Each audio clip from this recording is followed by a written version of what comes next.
आज का ये नातिया मुशायरा मेरे लिए, गांव वालों के लिए और जो दूर दराज गांव से लोग तशरीफ़ लाए हैं उन सब के लिए इंशाअल्लाह रहमत का सबब बनेगा, आपस में एकता का सबब बनेगा और ईमानी बेदारी का सबब बनेगा और एक दूसरे की दूरियां इंशाअल्लाह क़ुर्बत से बदलेंगी। क्योंकि जब नातिया मुशायरा मुनक़िद होता है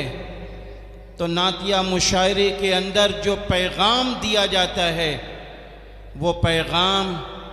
रसूलुल्लाह सल्लल्लाहु अलैहि वसल्लम के अखलाक का पैगाम, रसूलुल्लाह सल्लल्लाहु अलैहि वसल्लम के किरदार का पैगाम, रसूलुल्लाह सल्लल्लाहु अलैहि वसल्लम के जिस्म अतहर का पैगाम, ये सारे के सारे पैगामात मुशायरे में दाखिल हो जाते हैं।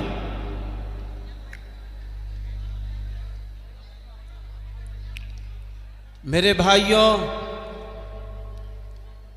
जब एक शायर आपके सामने आता है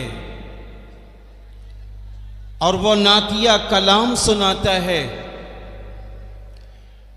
तो वो नातिया कलाम रसूलुल्लाह सल्लल्लाहु अलैहि वसल्लम की मदह सराई करता है अपने नातिया कलाम में। और जब कोई शायर नातिया कलाम पेश करे तो आपके नातिया कलाम को हम सुनेंगे, सुनने के बाद हम तालियों से उनका इस्तक़बाल नहीं करेंगे बल्कि सुबहान अल्लाह से उनका इस्तक़बाल करेंगे।